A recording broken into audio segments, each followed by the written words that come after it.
Welcome to So I Married an Iranian, Lesson 7. My name is Layla and I'm your teacher for the course. My name's Chris, I'm Layla's husband, and I'm a student. You'll be learning Farsi and the Persian culture along with me. So today's lesson is a very exciting one. We're going to learn to talk about your job. I guess it's exciting depending on if you like your job or not. Hopefully you do. But we're going to jump right into it.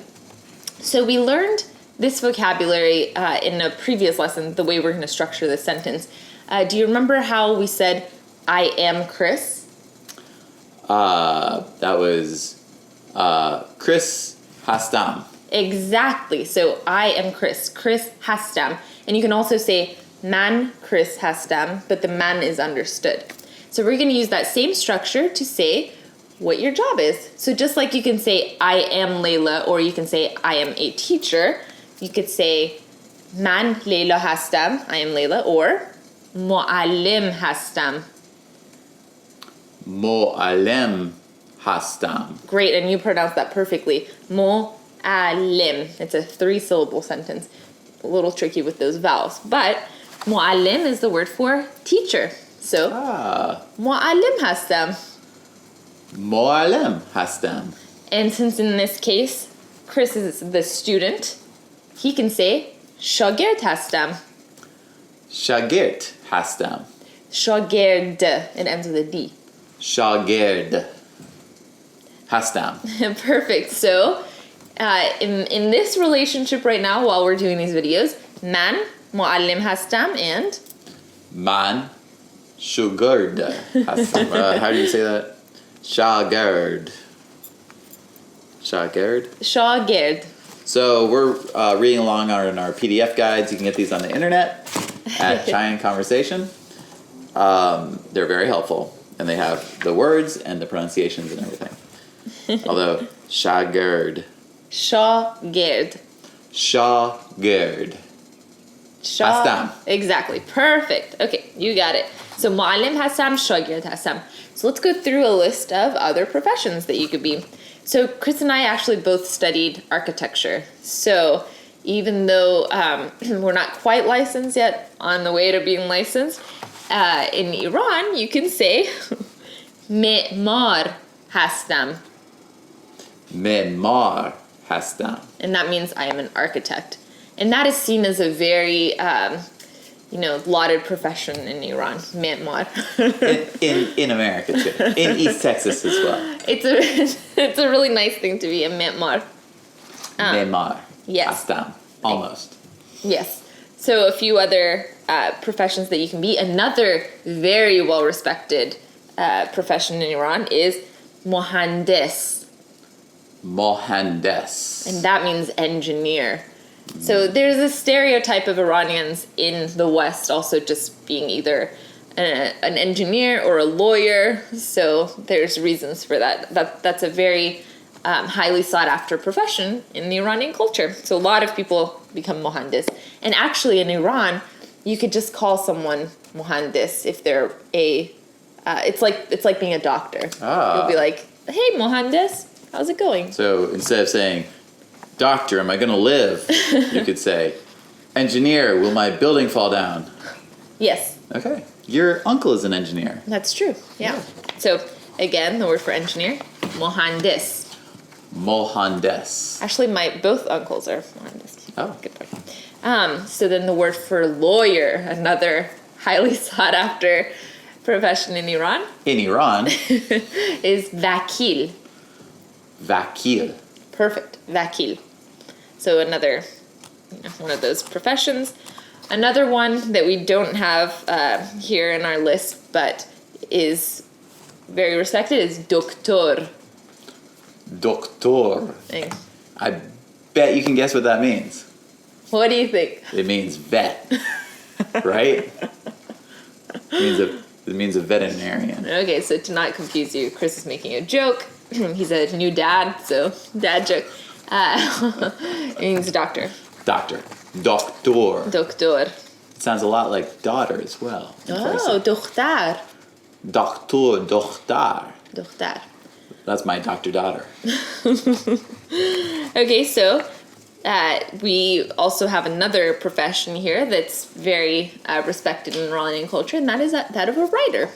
And that is nevisande. Nevisande. Perfect. Ooh. Nevisande. Great. Yeah, you got it. That's Okay. a long one. But now let's practice our sentence there. I am something. Let's say I am a doctor. Doktor hastam. Doktor hastam. Yes. And then what if you want to say I'm a lawyer? What would you say? I would say vakil nistam. Oh, Chris threw in some vocabulary we've learned in the last lessons. So he is not a lawyer. Highly regarded in Iran. Okay, so now let's use the same vocabulary to ask someone what they are.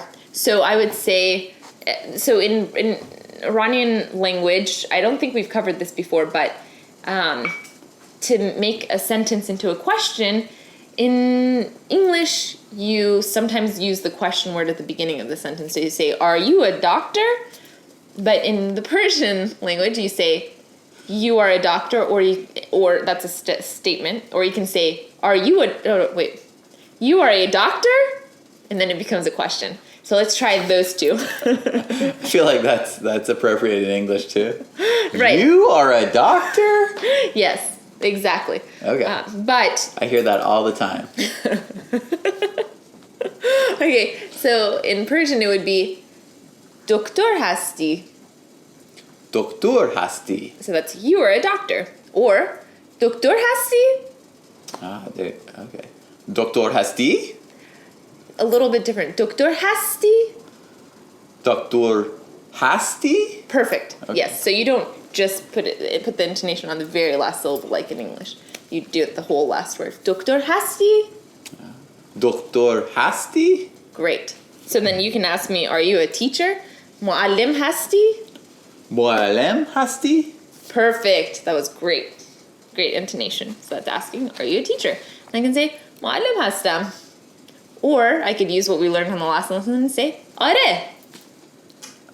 Which means yes. Exactly. And we can also ask this with someone that we have a formal relationship with by changing it hasti to hastin. That's how you conjugate it. So, Muallim hastin.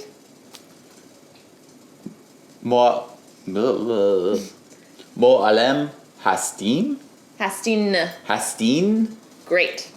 Muallim hastam. That's formal. Formal. If you're talking to doctors, you should probably use that as well. So, Doktor hastin. Doktor hastin? Exactly. Perfect. So another way of asking, if you don't know, you could use that if you know what they do or you have an idea of what they do. But if you have no idea what someone does, you can ask, what do you do? Or what kind of worker are you? Is how this literally translates. And you say, che kare hasti. Che kare hasti. Exactly. And kar is the word for work. Kar. Exactly. And che means what? Che kare hasti. Exactly. So what kind of worker are you, basically? What worker are you? And then to say that formally, you just say che kare hastin.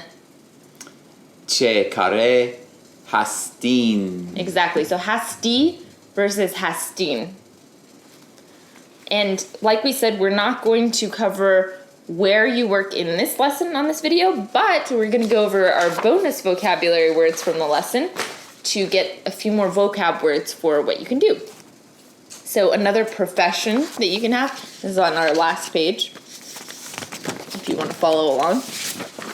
Another profession that you can have is an accountant, which is what my mother does. And I love accounting, even though I'm an architect. It's a hesabdar. Hesabdar. Chris loves accounting too. Oh man. You can be a cook. So you can be a ashpaz. Ashpaz. And this, oh, go ahead. I do love cooking. Yes. So you're an ashpaz. Ashpaz. Sometimes. Yeah. We can be multiple professions these days. And this is actually two words put together. Ash is the word for soup. Paz is maker. So Soup maker. Exactly. Oshpaz. I don't make a lot of soups, but oshpaz. I like that. A dentist would be dandun pezishk. Dandun pezeshk. Yes, and this is also two words, and they're two separate words. Dandun is the word for tooth, dandun. Dandun. And pezishk. Pezeshk. That's another word for doctor. So, yeah, if you're a doctor, you can either be a doctor or a pezishk. Like a physician, maybe. Yes, there we go. Good. Dandun pezeshk. Perfect. You can be a pilot or a khalaban. Khalaban. Great. That's with that guttural sound. Yes. Khalaban. And then this is another profession that Chris has. You can be a honarmand, which is an artist. Honarmand. Honarmand. Honar. Honar. Honar. Honar. You're putting a ch at the beginning. It's Oh. just a h. Honar. Honar. Yes, mand. Mand. And honar is the word for artistic or oh man, I'm having a hard time thinking of how to translate it, but I will put it in the notes. Honar. Yes. Man. Honarmand, exactly. And you skipped one, garçon, which is another borrowed French word. I know. It was a little too French, so I skipped it, but okay. Garçon. Waiter. Yes. Garçon. Exactly. Good picking up on that. I saw it right there. So that's what we're going to cover on this lesson. The next lesson, we're going to cover how to talk about where you work, what kind of facility you work in, and also how to talk about whether or not you like your job, which comes up a lot when you're first having conversations with people. What do? Do you like it? And so we'll be covering that. So thank you guys for watching today on this short and sweet lesson, and we'll see you guys next time.